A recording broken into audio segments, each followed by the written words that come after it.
ওখানে জুনিয়ররা থাকে। ছুটি হবে একটু পর, সবাই ছিল।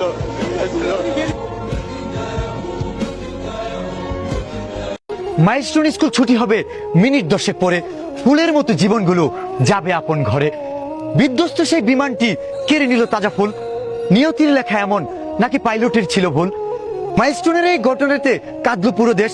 সন্তান হারা বাবা মার সব স্বপ্নই হলো শেষ।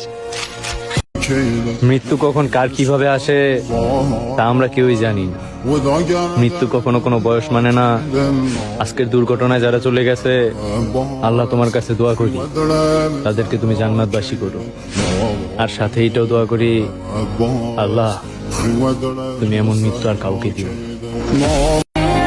এই জুলাই মাসটা স্টুডেন্টের জন্য অভিশপ্ত একটা মাস। যখন এই জুলাই মাস আসে তখন স্টুডেন্টের মায়ের বুক খালি হওয়া শুরু করে। বাংলা নিউজের বরাত দিয়ে জানতে পারলাম নিহতের সংখ্যা 16। এই সংখ্যাটা আরো বাড়তে পারে এবং সেই সাথে আহতের সংখ্যা কত সেটা এখনো পর্যন্ত জানা যায়নি। এর ভেতরে আর্মির ভলান্টিয়াররা মাইক দিয়ে চিল্লায় বলতেছে A negative, B negative, AB negative, AB positive, নানান ধরনের রক্তের দরকার। ঠিক এই মুহূর্তে আপনার একটা ব্যাগ রক্ত হয়তো যে কোনো একটা ভাই বোনকে বাঁচাই দিতে পারে। আপনার একটা ব্যাগ রক্ত হয়তো তাদের উপকারে আসতে পারে। আপনার একটা ব্যাগ রক্ত হয়তো কোনো মা কিংবা কোনো বাবার তার প্রিয় সন্তানকে দুনিয়াতে ফিরিয়ে নিয়ে আসতে পারে। এই মুহূর্তে আমাদের যার যার জায়গা থেকে যেভাবে সম্ভব সেভাবে হেল্প করা উচিত।